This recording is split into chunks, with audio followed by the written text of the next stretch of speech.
The mahogany gavel felt heavy in Judge Elizabeth Warren's weathered hand as she prepared to deliver what would likely be the most devastating ruling of her 30-year career.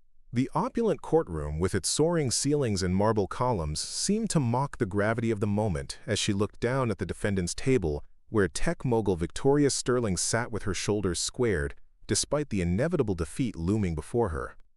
The case had consumed the business world's attention for 8 months. Victoria's younger brother Marcus Sterling was challenging their father's will, claiming that Victoria had manipulated their ailing patriarch into leaving her control of Sterling Dynamics, the aerospace company that had grown from a small machine shop into a $20 billion empire. Marcus argued that their father, Jonathan Sterling, had been suffering from dementia when he signed the revised will just 3 months before his death, and that Victoria had used her position as his primary caregiver to coerce him into disinheriting his son. The evidence seemed overwhelming. Medical records showed Jonathan Sterling's declining cognitive function, complete with diagnosed mild dementia that had progressively worsened in his final years.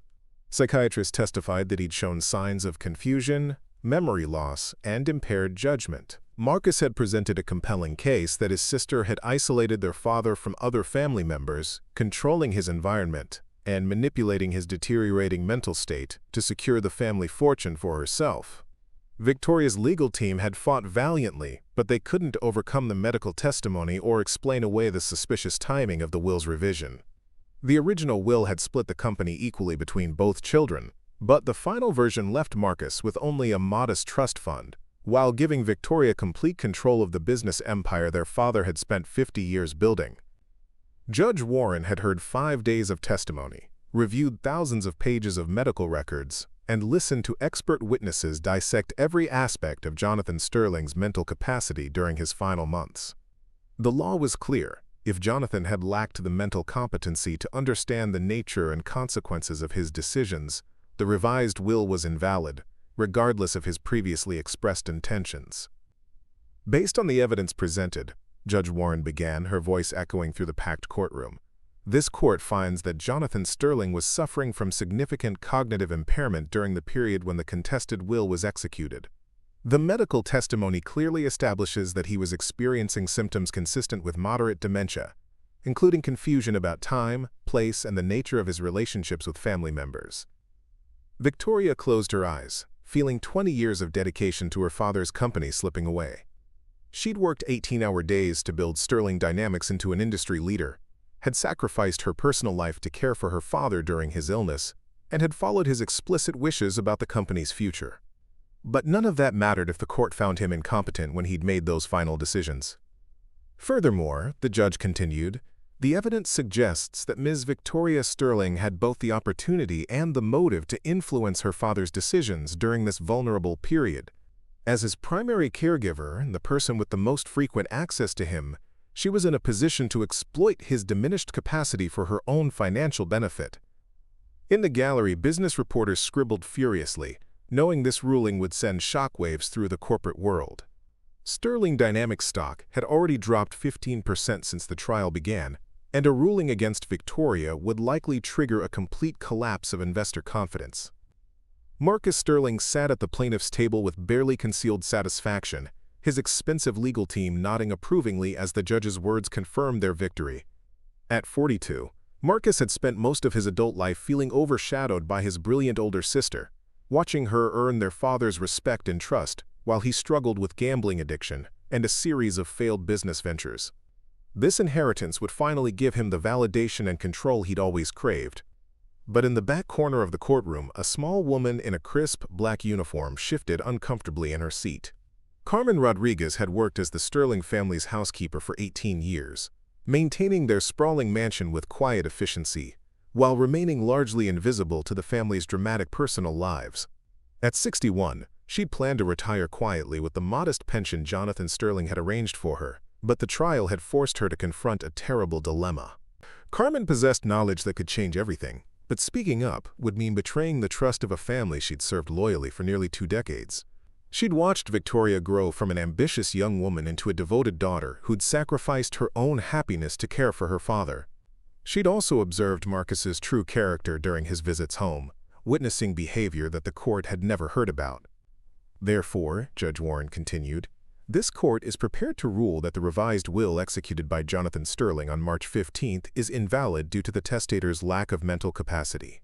The original will, which divided the estate equally between both children, shall be reinstated, and Marcus Sterling shall assume co-ownership of Sterling Dynamics alongside his sister. Victoria felt the words hit her like physical blows. Not only would she lose sole control of the company she'd helped build, but she'd be forced to work alongside a brother whose reckless spending and poor judgment had already cost the family millions in previous ventures. Sterling Dynamics would be destroyed within 5 years under Marcus's influence, and thousands of employees would lose their jobs when the company inevitably collapsed.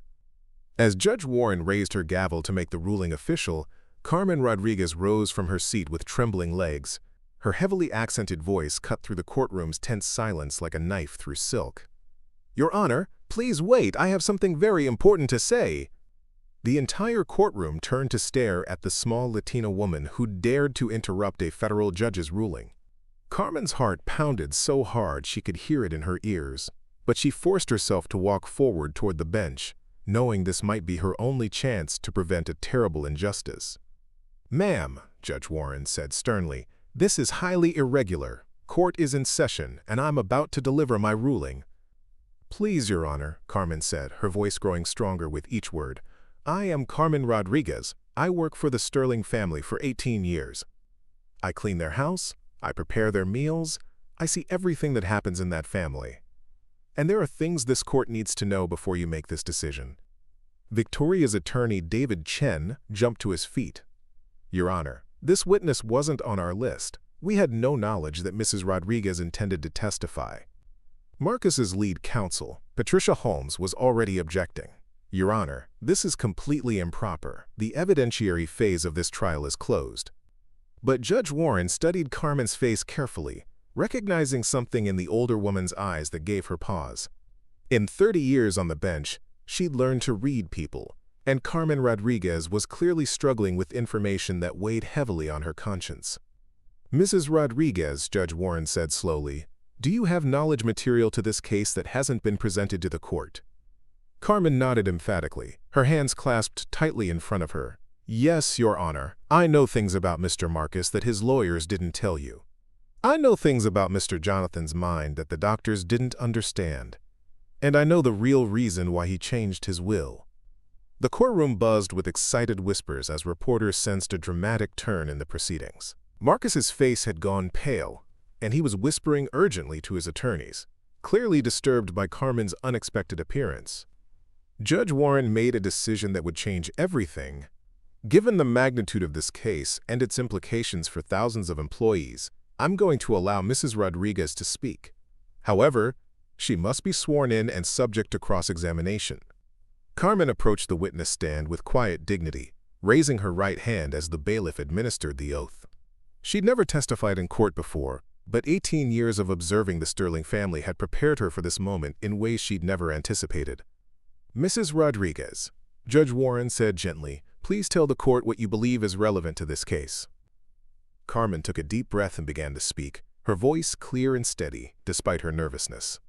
"Your Honor, everybody talks about Mr. Jonathan having dementia, about his mind being gone. But I spent every day with him for 3 years when he was sick. Yes, he forgets some things. Yes, he get confused sometimes. But his heart, his love for his children, his worry about his company, these things never change." She turned to look directly at Marcus, her eyes reflecting years of suppressed anger. "What nobody tells this court is what Mr. Marcus did when he visited his father. Everyone thinks he was a loving son who worried about his papa. But I see the real Mr. Marcus." Patricia Holmes shot to her feet. "Objection! This is character assassination without foundation." "Overruled," Judge Warren said firmly. "Continue, Mrs. Rodriguez." Carmen's voice grew stronger as she recounted memories that had haunted her for months. 6 months before Mr. Jonathan died, Mr. Marcus came to the house very angry about money. His father had refused to pay gambling debts again, and Mr. Marcus was screaming at him, calling him names, saying terrible things. He told his father that he was a selfish old man who was hoarding money while his son suffered. The courtroom was dead silent as Carmen continued. But the worst part was what Mr. Marcus said when he thought nobody could hear. He told his father, Don't worry, old man. When you're dead, I'll get what's mine. And I'll sell this stupid company to the highest bidder. Your precious legacy will be worth more as scrap metal than as a business." Victoria gasped, her hand flying to her mouth. She'd never known about this conversation, but it explained so much about her father's behavior during his final months. "I was cleaning the next room," Carmen continued, "and I heard Mr. Jonathan crying after Mr. Marcus left. He kept saying, 'I can't let him destroy everything I built. Victoria understands what this company means. She'll protect it.'" Marcus's attorney was frantically whispering to her client, but Carmen wasn't finished. She reached into her purse and pulled out a small recording device, holding it up for the court to see. "Your Honor, I need to tell you about something else. Mr. Jonathan, he knew his mind was getting weak, but he also knew his heart was still strong, so he asked me to help him make recordings when he felt clear and focused. He wanted to make sure people would know his real thoughts if anyone ever questioned his decisions." Judge Warren leaned forward, her interest clearly piqued. "What kind of recordings, Mrs. Rodriguez?" "Recordings where he explains why he changed his will. Recordings where his mind is completely clear. Where he talks about his fears for the company if Marcus inherits it. Recordings made 2 weeks before he died, when the doctors say his dementia was worst." The bombshell revelation sent shockwaves through the courtroom. Carmen continued, "Mr. Jonathan, he was smart man. He knew people would say he was crazy if he gave everything to Victoria, so he made these recordings as proof that his decision came from love, not sickness." Patricia Holmes was on her feet again. "Your Honor, this alleged evidence wasn't disclosed during discovery. It should be inadmissible." But Carmen shook her head firmly. "Mr. Jonathan told me never to show these recordings unless someone tried to say he was too sick to make his own choices. He made me promise to protect his wishes, even if it meant going against his son." Judge Warren studied the small recording device with fascination. "Mrs. Rodriguez, why didn't you come forward with this evidence earlier?" Carmen's eyes filled with tears as she answered, "Because I love this family, Your Honor. I raised those children. I took care of their father when he was dying. I hoped maybe the court would see the truth without me having to break Mr. Jonathan's confidence. But I cannot let his last wishes be destroyed by lies." "I object to the characterization of my client's case as lies," Patricia Holmes protested. "Mrs. Rodriguez," Judge Warren said carefully, "do you understand that what you're telling this court could completely change the outcome of this case?" Carmen nodded solemnly. "Yes, Your Honor, but Mr. Jonathan trusted me to protect his legacy, and that's what I'm doing. He was not crazy when he changed his will. He was a father who knew his son would destroy everything he spent his life building." Judge Warren made another unprecedented decision. "I'm going to allow the court to hear these recordings, assuming they can be authenticated. This case involves too much money and too many lives to ignore potentially crucial evidence." Over the next hour, Carmen played 3 recordings that Jonathan Sterling had made during his final weeks. The voice on the recordings was weak but completely lucid, showing a man with perfect understanding of his situation and clear reasoning about his decisions. In the first recording, Jonathan's voice was unmistakably coherent. "My name is Jonathan Sterling, and today is March 3rd. I want to explain why I'm changing my will to give Victoria control of my company. I know people will say I'm not thinking clearly because of my illness, but my mind is sharp today, and my reasons are sound." The second recording was even more damaging to Marcus's case. "Marcus came to see me yesterday, and he made it very clear that he plans to sell Sterling Dynamics if he inherits it. He told me the company is just an asset to be liquidated, not a legacy to be preserved. I cannot allow 50 years of work to be destroyed for quick profit." The final recording was made just 2 weeks before Jonathan's death. "Victoria has devoted her life to this company and understands its mission. She's earned the right to lead it through her dedication and competence. Marcus has shown only greed and irresponsibility. This decision isn't about favoritism. It's about protecting something bigger than my personal feelings." As the recordings played, Marcus slumped in his chair, realizing his case had collapsed completely. The evidence clearly showed his father's mental competency and revealed his own mercenary intentions for the company. Judge Warren looked at Carmen with something approaching awe. "Mrs. Rodriguez, why did Jonathan Sterling choose you to safeguard these recordings?" Carmen smiled for the first time since taking the stand. "Because he knew I loved his family enough to tell the truth, even when it was hard. He knew I understood that some things are more important than money, like keeping promises and protecting people's dreams.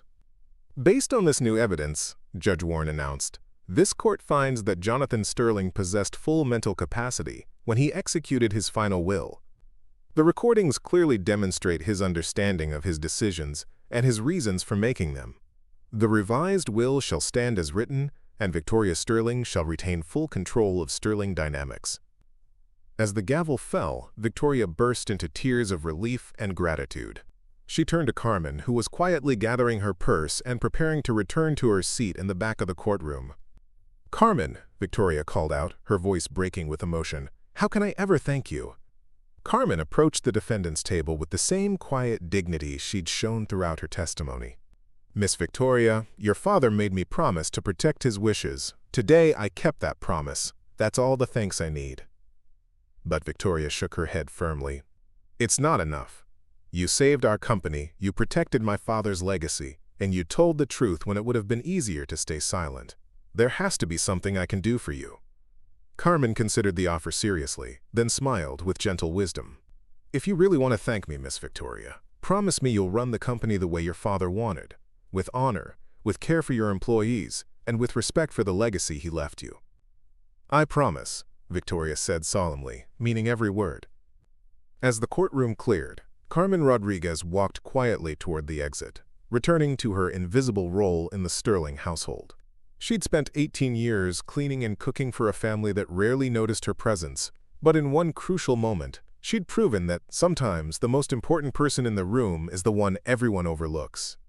The judge had been about to rule against the millionaire, but the maid's revelation of one crucial detail, Jonathan Sterling's secret recordings, had changed everything. More than that, Carmen had shown that loyalty, integrity, and courage don't depend on wealth or status, but on the strength of character that allows someone to do what's right, even when the cost is personal. Victoria Sterling kept her promise, running Sterling Dynamics with the same integrity her father had valued. And Carmen Rodriguez continued her quiet work, knowing she'd honored the trust of a man who'd seen in her the one person brave enough to protect his legacy when it mattered most. The crucial detail had been hidden in plain sight, protected by a woman whose position made her invisible, but whose character made her invaluable when justice hung in the balance. 2 years later, Carmen Rodriguez stood at the podium of the newly opened Carmen Rodriguez Family Support Center, a gleaming building on the Sterling Dynamics campus that housed everything from daycare facilities to adult education programs. Before her sat an audience of employees, community leaders, and business journalists who had come to witness the center's grand opening. "When I first came to work for the Sterling family 18 years ago," Carmen began, her voice steady despite her nervousness at public speaking, "I thought my job was to clean their house and cook their meals. I never imagined that one day I would be standing here, speaking to all of you about the importance of family and truth." In the front row, Victoria Sterling watched with pride as the woman who had saved her company addressed the crowd with quiet dignity. Beside Victoria sat her new husband, Dr. Michael Chin, whom she'd met while volunteering at a community health clinic, a philanthropic venture inspired by Carmen's example of service beyond one's immediate duties. "But life teaches us that our real job is always to take care of each other," Carmen continued. "When I saw injustice happening to this family, I had to choose between staying silent and speaking truth. I chose truth, not because it was easy, but because Mr. Jonathan trusted me to protect what mattered most to him." The audience applauded as Carmen gestured toward the modern facility behind her. "This center exists because one family learned that success means lifting others up, not just climbing higher yourself. Every child who receives care here, every parent who gets education here, every family who finds support here, they are Mr. Jonathan's real legacy." After the ceremony, Carmen walked through the center's halls with Victoria, marveling at the computer labs, medical clinic, and counseling offices that served not just Sterling Dynamics employees but the entire surrounding community. The facility had become a model for corporate social responsibility, inspiring other companies to invest in their workers' families rather than just their productivity. "Carmen," Victoria said as they passed a classroom where adults were learning English as a second language, "I have one more surprise for you." She handed Carmen an official-looking document with the seal of the local community college, the Carmen Rodriguez Institute for Worker Advocacy.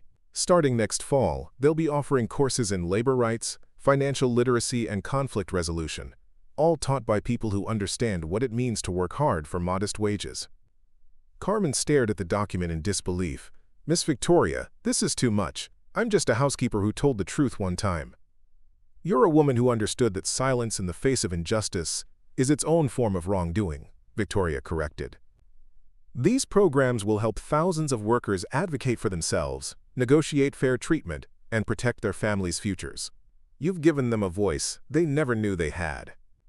The Institute would indeed become Carmen's greatest legacy, training a generation of worker advocates who understood both the dignity of honest labor and the importance of standing up for fair treatment.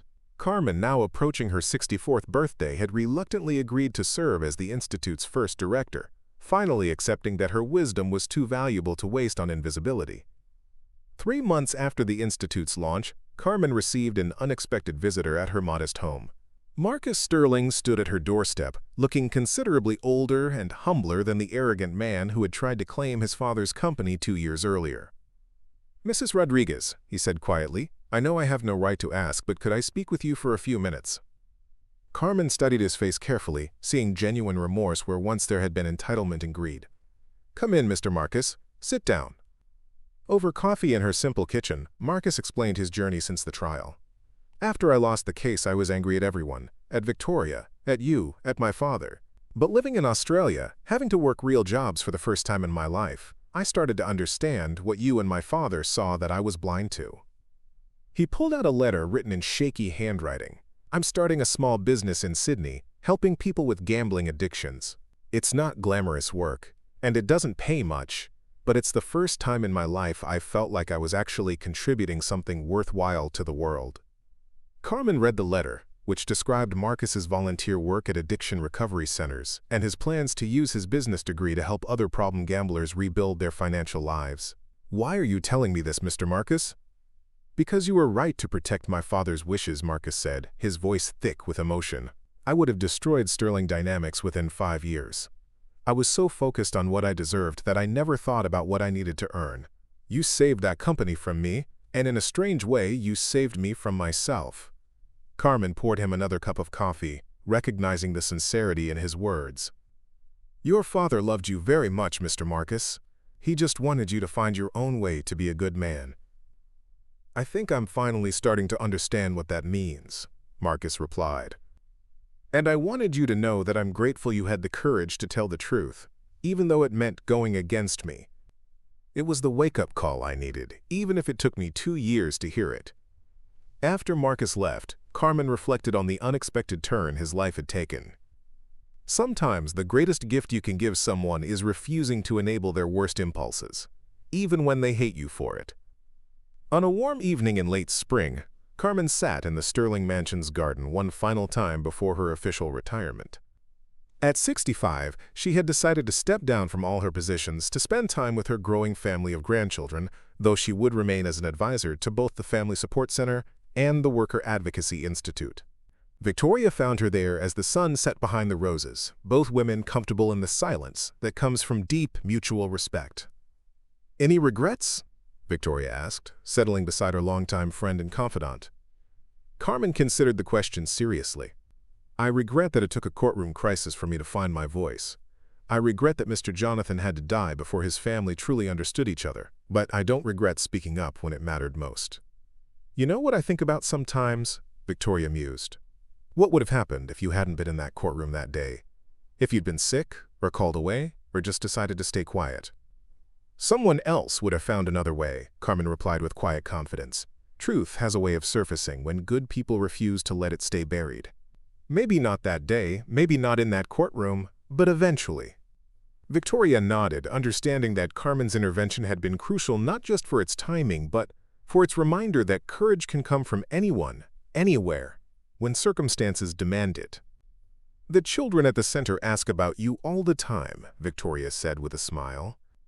"They want to know about the lady who saved their parents' jobs by standing up to powerful people. I tell them you're proof that heroes don't always wear capes.